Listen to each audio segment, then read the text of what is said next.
Saxo.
Jeg lytter bare til musikken.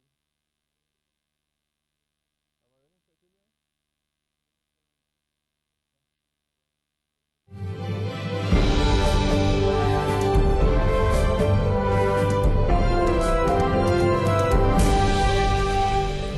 Good morning and welcome to Saxo Bank Market Call. Today is Friday, the 2nd of November.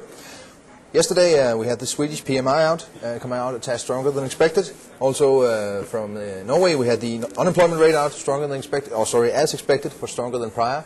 Came out at 1.7% versus 1.8% prior, so very strong figures from the Scandic currencies.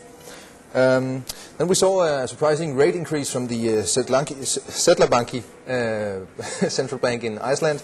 They raised rates 45 basis points to 13.75% versus an unchanged rate expected. Focus was on the US figures coming out after lunch. We saw the personal income figures as expected and the spending figures a tad lower, but this was revised lower as well.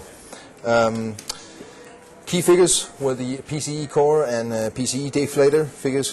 The PCE came out a tad higher than expected month on month, 0.2% versus 0.1% expected, but the year-on-year figure is still below 2%. Came out at 1.8%, so good figures for the US central bank with regards to rates. Later we saw the release of the ISM manufacturing figures coming out a tad lower than expected. These were October figures, and the ISM prices paid were as expected at 63. Overnight we had the Japanese monetary base out, not really moving the market at 0.5% versus 0.6% expected. And this morning we've seen an upside surprise in the Swiss consumer prices. October figures as well coming out at 0.9% month on month and 1.3% year on year. Higher than expectations at 0.8% and 1.2% respectively. So what happened in the markets? Well, yesterday we saw big movements in the FX markets, mainly due to the downgrade of Citibank, Citigroup. Yep, and we saw dollar trading in the range, euro dollar trading in the range between around 144 figure to 144.70. We still regard the dollar weakness theme as very valid. However, we also saw as investors were reducing risky positions, we saw the yen crosses strengthening significantly, and in fixed income we saw a very strong day in both in bunds and 10 years, and also the STIR futures were somewhat higher. The stocks, well, we really saw blood in the streets yesterday, and we expect more to follow on renewed subprime write-downs and worries.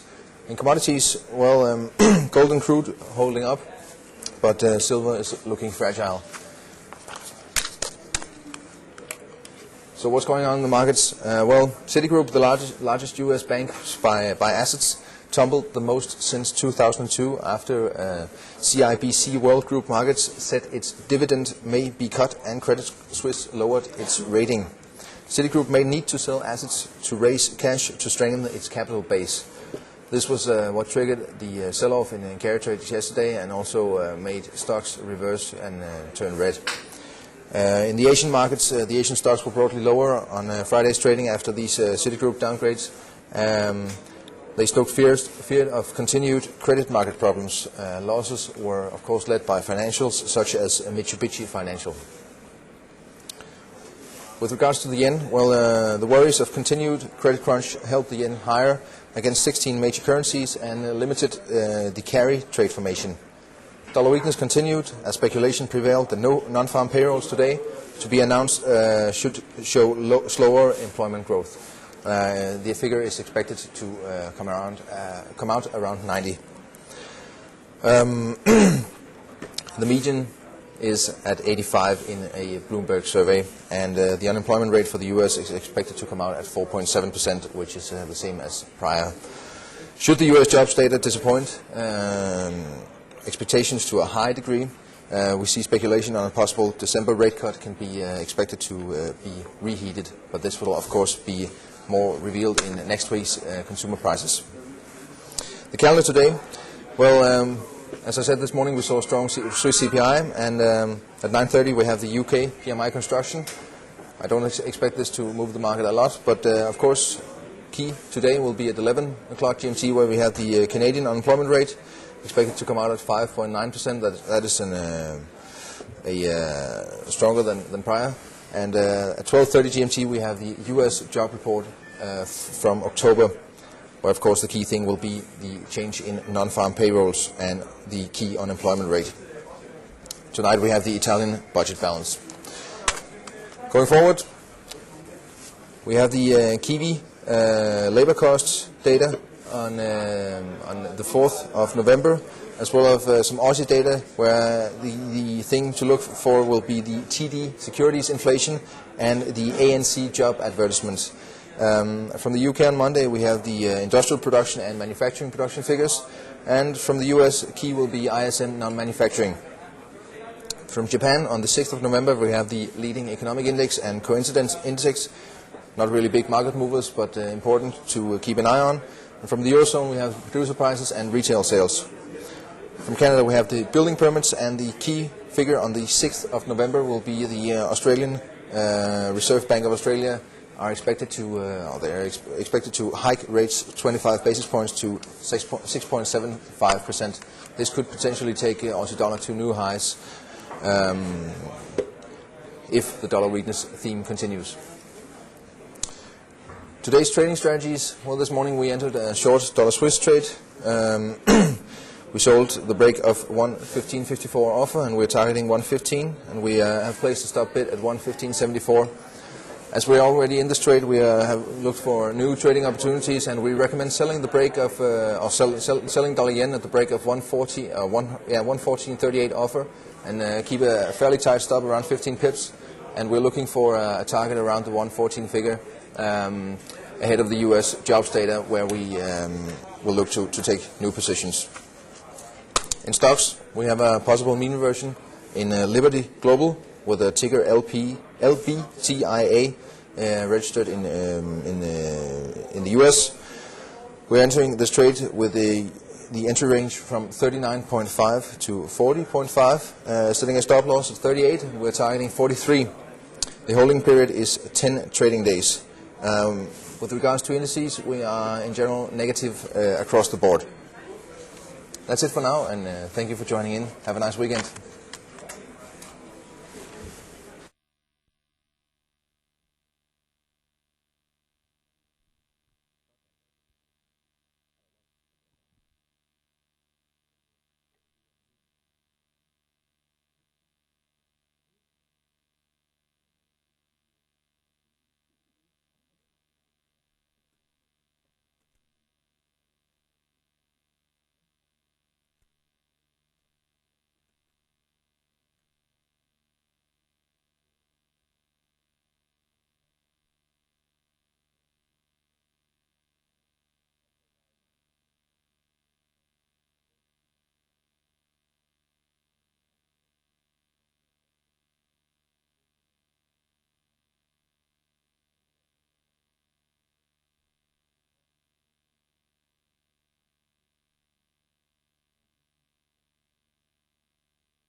tjekke det her, vi ikke skal ud og lave alt